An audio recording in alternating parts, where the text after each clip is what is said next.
Porsche at Crescent Valley USA. Hello everybody and welcome to OpenFed Gaming.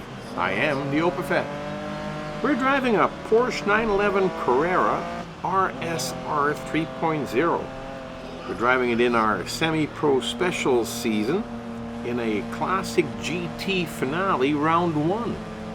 We're at the Crescent Valley USA track on the GP circuit. We're doing 3 laps. We're driving during the day with overcast skies, looks like, and we started 11th of 22. Now these laps are decent length, so we don't have to get too chaotic, but at the same time it's a high speed race, and when you have that, if you do not try to improve on your position, the cars in the front of the pack they'll run away on you. And if you take a lap to do this, then you're just not going to catch the guys in the front. So you've got to try and move up a little bit, 1-2 cars at a time, just to try and stay with the front of the pack. Now, having said that, you familiarize yourself with the track, or re-familiarize yourself if you've driven it before, and you'll figure out real quick where the sections are that are good for passing. And they're usually not right at the beginning of the race for some reason. They want you to drive a little chaotic, wondering if you're going to get ahead. But there are nice sections where you can pass.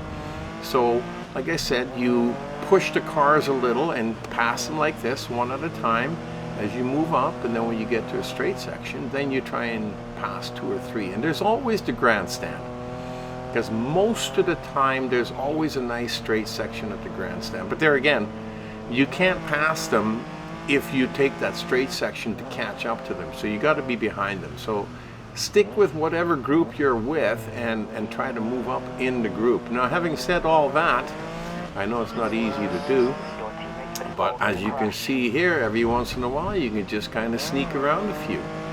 Now that put us in 7th place, and that's a really good position. We've only got 6 more cars in front of us, and we got 2 full laps. And like I said, these laps, they take a little while to do as we come around the corner here. We get to the straight section, and that's where the first lap will end. But here again, we managed to get another car or 2 behind us.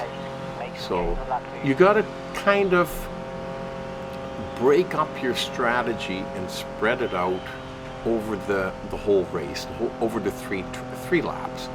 My strategy is to observe in the first lap, see how it goes, try and rip a little faster in the 3rd lap, and depending upon where you are, in the 2nd lap, and depending upon where you are, by the time you get to the 3rd lap, you adjust accordingly, go faster or go steady. Now here, this front guy took himself out of the race for us, which is good for us, bad for him, because his day is done. But we still got 3 cars in front of us. So as long as you can see all your competition, now you don't have to worry about how hard you got to push to get to car number 1. And if you slowly try to start catching up to them right behind them and get beside them like I did with that last car, you can get by them that way, because they tend to slack off and back off a little bit, especially around corners. But I do gotta say, in this particular race, they don't quit like that guy that just tried to catch me again. They keep coming and they never give up, as you will soon see, where they come and they pass you again like that.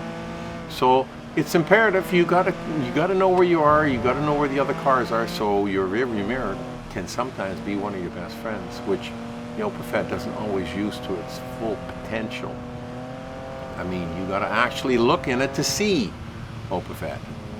Anyhow, we're coming up here to the next corner, and we're going to see if we can squeeze by him on the inside and become car number 2. That's a little tough, and we're still not too worried because we haven't even finished lap 2 yet. So, but now we're in a really good position.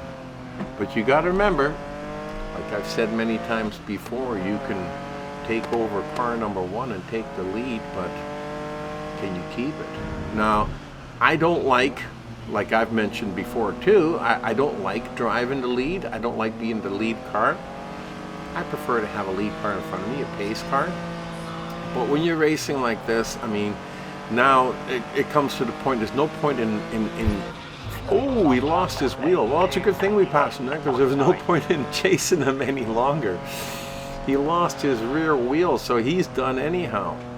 So now the challenge becomes keeping a nice even speed. Now Rick Scott, who's behind us, is only half a second behind me. Now he's half a second in front of me. So you see, the even speed that I was going at was not fast enough. So that means I'm gonna have to push it a little bit harder. I'm always worried about pushing it too hard because I don't want to drive off the track or run into the wall or overshoot a corner. So I try to take it a little bit easier, especially when I'm in the lead. Ooh, he sideswiped me there. But when you take it easy, that's what happens. Cars pass you, and if you know, the closer to the end of the lap that happens, the harder it is to take the lead back from him. So now we got the lead back. We're a second and a half ahead of him, and we're going to push it a little bit harder, maybe create about a 4 or 5 second buffer zone, and that should hold us to the end of the lap, because the lap now is about a little bit over halfway over, so we're getting close to the end. But ooh, see, they were skidding around the corner a little bit too wide, a little bit wider than I'd like to, so you got to keep that in mind. Wow, what an awesome race. I really love driving this little Porsche. It handles great and it looks great, you know, so it's an awesome race, and I really enjoyed racing this one. I hope you enjoyed it too, and if you did, leave us a thumbs up down below. Anyway, hope to see you back at OpaFed Gaming again real soon. Until the next time, you've been racing in a Toblerone Porsche with the OpaFed.